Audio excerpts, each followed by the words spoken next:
lalo mamaya ay katanggapin nyo. Atinin mo na yun, sis! Alay mo na lang. Gagawa ka ng banal, Diyos! Hindi kami ang gagawa! Si Amang Yahweh ang gagawa ng himala sa lugar na ito. Noon pa man, ay pinakita na sa amin ang mga himala. Kaya nga, nakita pa rin. Sige, mag-episode na. Yes. Happy birthday to me. Friday, the great first. Birthday ko. 75 na! Ang ibig sabihin nun, pinahaba at pinalalakas pa. Amen? Namatay na! Muli, dahil mayroon pa ako misyon. Amen? Magawa ka ng himala! Amen. Tandaan nyo, ang magbibigay ng himala ang si Amang Yahweh. Wala na iba. Okay? Handa na bang makinig? Ayan. Bigay ko na kagad. Sabi kayo kami speaker, nakasagalaga ng kawis. Ako'y pawis sa mga daw. Talagang sa totoo lang, very good ka tayo. Masaya ba kayo, sis? Minasaya ba kayo ng ating Panginoon? Naramdaman ko nga yun, dahil ako naramdaman ko ang palakasan ng mula sa Amang Yahweh kanina pala. At tunay nga po, nasabi natin, nagiging inspirasyon ko ang Diyos. Kaya nga ako naglilingkod na ganito dahil para sa aking mga anak. Ngayon may apo na ako sa tuhod. Kaya nga alam ko, praise the Lord. At pinalalakas pa rin ang mga Amen? Nandito po tayo ngayon sa seminar ng CLSS. Ay Academic Life and Spirit Seminar. Naiksing pag-aaral lamang ang sis. Naiksing pag-aaral hanggang mamaya lang tayo. Hindi katulad noon ang pag-aaral dito, tatlong araw. Dalawang araw. Ang ibig sabihin, kailang kahaba ang pag-aaral noon.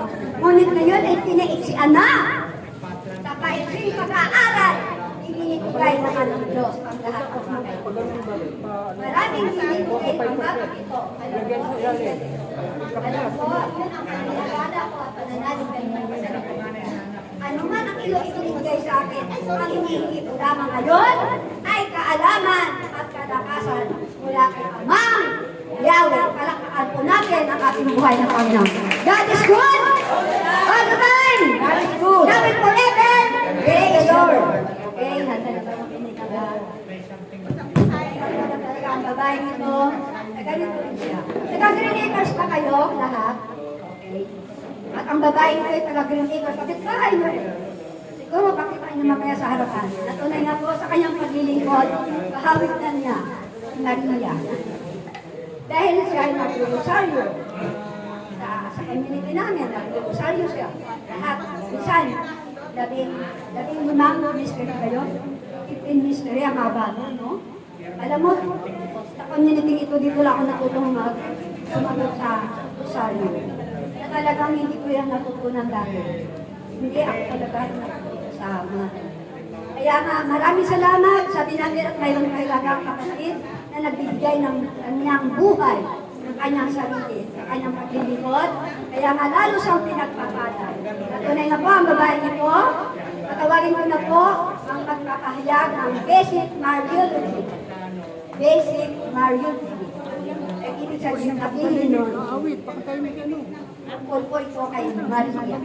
Kilala niyo ba si Maria? Abala sa mamaya magpakilala. Tatawagin ko na po. Ang ina sa bagong Jerusalem, wala iba. Inang Venus Landingin. Palakpakan po natin ang ating buhay sa Panginoon. Praise the Lord.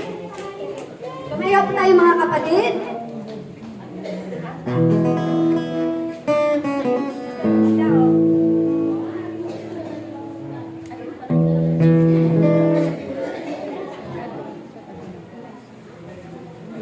Thank you.